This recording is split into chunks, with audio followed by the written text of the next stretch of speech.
भारत के अंदर अरबपति अफराद की तादाद में इजाफा हुआ है और ये तादाद 102 से बढ़कर 142 हो गई है। गोया नए 40 अरबपति इजाफा हुआ है भारत के अंदर। भारत में जितने अरबपति हैं उनकी तादाद फ्रांस, स्वीडन और स्विट्जरलैंड के अरबपतियों की मजमूई तादाद से भी ज्यादा है। नरेंद्र मोदी जो है, देखें, the man has took the country to the new heights. उसकी वजह यह है कि उसने देखें, if someone is working good तो वी मस्ट अप्रिशिएट एंड वो करना चाहिए। लेकिन ये है कि नरेंद्र मोदी ने, जिसे कहते हैं ना, वो उसने इंडिया को उठाया है। हर काम का हाल तो है कि अकाउंट खोलें जी जी, और दुनिया से भीख मांगे, क्योंकि भीख मंगा जो है उस्ताद सलाहुद्दीन मंगतरल, इमरानुद्दीन मंगतरल जो है वो इस कौम पे मुसल्लत है। आज देखे ना हम कितने बदकिस्मत लोग हैं कि आज हम गंदम इंपोर्ट कर रहे हैं, चीनी इंपोर्ट कर रहे हैं, दालें इंपोर्ट कर रहे हैं, कपास इंपोर्ट कर रहे हैं, हम कोई $4 बिलियन का एडिबल ऑयल इंपोर्ट कर रहे हैं। हालांकि जब पाकिस्तान बना था तो पंजाब के 17 अजला हमारे हिस्से में आए थे, 13 भारत के हिस्से में गए थे। आज वो 13 अजला 120 करोड़ की आबादी को फीड कर रहे हैं, हमारे 17 अजला हम हर चीज इंपोर्ट कर रहे हैं। हमारा वाहिद और सबसे बड़ा मुतालबा है कि भारत बस हमारे साथ बातचीत के लिए राजी हो जाए, या चलो क्रिकेट ही खेल ले तो हम राजी हैं।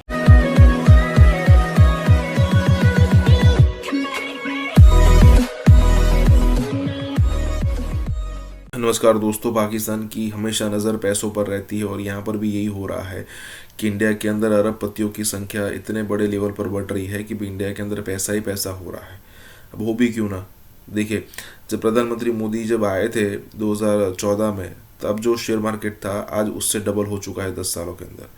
देखिए, हमेशा पॉसिबिलिटी रहती है, ऐसा कोई फिक्स डिपॉजिट नहीं है ये कि आपने 10,000 रुपये या फिर 10 लाख रुपये डिपॉजिट किया, 8 साल 9 सालों के अंदर डबल होकर आपके पास आ जाएंगे, ऐसा नहीं है। देखिए, मार्केट है, ऊपर भी जाएगा नीचे भी जाएगा, लेकिन डबल होना ये बहुत बड़ी बात है। देखिए, जब कभी भी इंडियन गवर्नमेंट के द्वारा जब कभी भी कोई न्यूज़ आती है, मतलब कई सारी अनाउंसमेंट होती है, अब देखेंगे सीधा शेयर मार्केट अब जाता है और अभी भी ऐसा ही लग रहा है कि आने वाले दिनों में भी उसमें तेज़ी होती रहेगी। और तो पाकिस्तानियों को यही देखकर सबसे बड़ा मतलब कि उनको घुटन होती है कि भाई इतने सारे पैसे की बारिश इंडिया के अंदर कैसे हो रही है। इसी के साथ ये वीडियो शुरू करते हैं। भारत के अंदर अरबपति अफराद की तादाद में इजाफा हुआ है और ये तादाद 102 से बढ़कर 142 हो गई है। गोया नए 40 अरबपति इजाफा हुआ है भारत के अंदर। इनकी दौलत 720 अरब अमरीकी डॉलर से भी ज़्यादा है। नाज़रीन, इस रिपोर्ट के अंदर कहा गया है कि चीन और अमेरिका के बाद अरबपतियों की सबसे ज़्यादा तादाद भारत में पाई जाती है। भारत में जितने अरबपति हैं उनकी तादाद फ्रांस, स्वीडन और स्विट्जरलैंड के अरबपतियों की मजमूई तादाद से भी ज़्यादा है और साल 2021 में उनकी दौलत में रिकॉर्ड इजाफा हुआ है।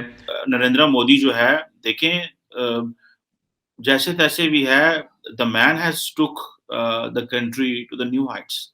उसकी वजह यह है कि उसने, देखें, आप अपना क्रिटिसिज्म जरूर करें। हम एक चीज पे अगर किसी को क्रिटिसिज्म कर रहे हैं तो दूसरी चीज पे जगह पे उनको, if someone is working good तो वी मस्ट अप्रिशिएट एंड वो करना चाहिए। लेकिन ये है कि नरेंद्र मोदी ने, जिसे कहते हैं ना, वो उसने इंडिया को उठाया है और उठाया है तो बेसिकली अब वो इंडिया जो है वो, जिसे कहते हैं ना, नेट सिक्योरिटी प्रोवाइडर होने की बात कर रहा है। This is something that will be obviously very difficult for many to understand in Pakistan कि ये how India could be a net security provider, क्योंकि उनके इंटरनल प्रॉब्लम्स भी हैं। लेकिन वो कह रहे हैं कि ठीक है, इंटरनल प्रॉब्लम्स चलते रहेंगे, लेकिन जो चीज़ सबसे इम्पोर्टेंट है वो ये है कि हमें we have to showcase our capabilities and we immediately have to get into it। और ये समझ लें कि जो इंडिया जो है वो अपने आप को जो एक ऑल्टरनेट टू चाइना वो एस्टैब्लिश करने की कोशिश कर रहा है और इंडिया ये कह रहा है कि हमसे वेपन्स जो है वो आप खरीदें। This is what India is saying. और प्राइम मिनिस्टर नरेंद्र मोदी ने एक पॉलिसी लेके आए थे सेल्फ रिलायंस और सेल्फ डिफेंस सेक्टर में, जिसको वो बोलते थे आत्मनिर्भर भारत, जिसका मतलब है कि ये एक मिशन है अपने आप को सेल्फ रिलायंस का। भारत के अगस्त 2019 के इक़दामात कबूल कर लिए। इससे तो ये तासुर मिलता है कि हमारा वाहिद और सबसे बड़ा मुतालबा है कि भारत बस हमारे साथ बातचीत के लिए राज़ी हो जाए, या चलो क्रिकेट ही खेल ले तो हम राज़ी हैं। मेरे ख्याल में किसी भी बाशऊर शख्स को भारत के साथ तजारत पे कोई एतराज़ नहीं है और ना मैं ये कह रहा हूँ कि भारत पर हमला करें, लेकिन मैं इस किस्म के ऐलानात बतौर पॉलिसी करना ये भी मेरी अकल से बाहर है। और दूसरा ये कि अगर हमने अपनी खारजा पॉलिसी में इतनी बड़ी तब्दीली करनी है या किसी दरमियाने रास्ते पे गौर करना है, तो क्या इस सिलसिले में भारत से कोई बात की गई है, कोई बैकडोर डिप्लोमेसी हुई है कि हमें बदले में कुछ मिलेगा भी या नहीं? कौम को मुकम्मल इस तरह भी कैफियत में क्यों रखा जा रहा है? क्या भारत ने इससे पहले पाकिस्तान की दोस्ती के इक़दामात का कोई मुस्बत जवाब दिया? क्या पाकिस्तान और भारत के ताल्लुकात में अदम एतमाद ख़त्म हो गया? इसी हवाले से एक अहम ओहदेदार का यह बयान भी रिकॉर्ड पे है कि हम आइंदा 100 बरस तक भारत के साथ मुखासमत नहीं चाहते। यानी नई पॉलिसी करीबी हमसायों के साथ अमन की बात करती है। ये बयान न सिर्फ पाकिस्तान के कुछ अखबारात में शाया हुआ, लेकिन भारत में भी इसको बहुत अहम करार दिया गया। खित्ते में क़याम अमन की ख्वाहिश यकीनी तौर पर काबिल सताइश है। पाकिस्तान की सिविल और अस्करी क़यादत माजी में भी इसका बरमला इजहार करती रही। ताहम इस ख्वाहिश को अमल के सांचे में डालने के लिए मसला कश्मीर को तो नहीं पसे पोश पे डाल सकते ना। और उसके बाद इंटरनेशनल मार्केट में रेट अप होना शुरू, यानी कि रेट इतना, आप किसी ने सोचा था कि 11,000 पे इंटरनेशनल मार्केट में इसका रेट होगा? यानी कि ये तो सोचने वाली बात ही नहीं थी। लेकिन बहरहाल मैं एक चीज कहूंगा इस मौके के ऊपर, अपोजिशन से भी और हुकूमत से भी, दुनिया में नंबर 1 इशू फूड सिक्योरिटी है। खुदा के लिए जातियात से बाहर निकल के एक दूसरे के खिलाफ बातें करने की बजाय आए मिलकर पाकिस्तान के लिए सोचे, इस फूड सिक्योरिटी के लिए सोचे, क्योंकि अगले 10 साल फूड सिक्योरिटी के बड़े इंपॉर्टेंट है। ये नहीं कि सिर्फ पाकिस्तान के लिए, पूरी दुनिया के लिए बड़े अहम है। और हमें अल्लाह ताला ने तमाम नेमतों से नवाजा है, हमारे पास सब कुछ है। आज देखें ना, हम कितने बदकिस्मत लोग हैं कि आज हम गंदम इंपोर्ट कर रहे हैं, चीनी इंपोर्ट कर रहे हैं, दालें इंपोर्ट कर रहे हैं, कपास इंपोर्ट कर रहे हैं, हम कोई $4 बिलियन का एडिबल ऑयल इंपोर्ट कर रहे हैं। हालांकि जब पाकिस्तान बना था तो पंजाब के 17 अजला हमारे हिस्से में आए थे, 13 भारत के हिस्से में गए थे। आज वो 13 अजला 120 करोड़ की आबादी को फीड कर रहे हैं, हमारे 17 अजला हम हर चीज इंपोर्ट कर रहे हैं। वजह, पिछले 30-40 साल से हमने रिसर्च पे तवज्जो नहीं दी। बिल्कुल ही हम दुनिया जदीद रिसर्च की तरफ चली गई, जदीद टेक्नोलॉजी की तरफ चली गई, लेकिन हम सिर्फ बातें करते रहे, मीटिंगें करते रहे। 30-40 साल हमने कुछ भी नहीं किया।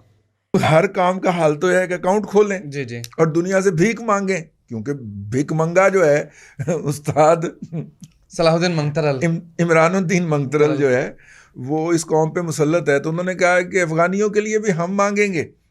ठीक है, तो उन्होंने स्टेट बैंक ऑफ पाकिस्तान ने कहा कि देखिए, पहले हमारे ऊपर IMF की FATF की पाबंदियां हैं, हम ये अकाउंट किस कैटेगरी में खोलेंगे? आप पहले वजारत कानून, वजारत खारजा और वजारत ख़जाना से राय ले लें, ये हम कैसे खोल सकते हैं, किस तरह खोल सकते हैं।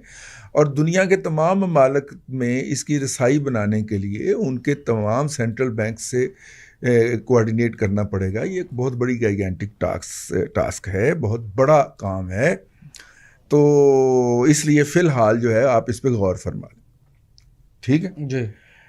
इससे खबर उठाई शहबाज राना ने जी। उसने खबर उठाई कि जनाब स्टेट बैंक ऑफ पाकिस्तान ने फ़िलहाल अकाउंट खोलने से इनकार कर दिया। ठीक हो, उसकी खबर में जो पहले वाली तफसीलात है ना, ये नहीं थी।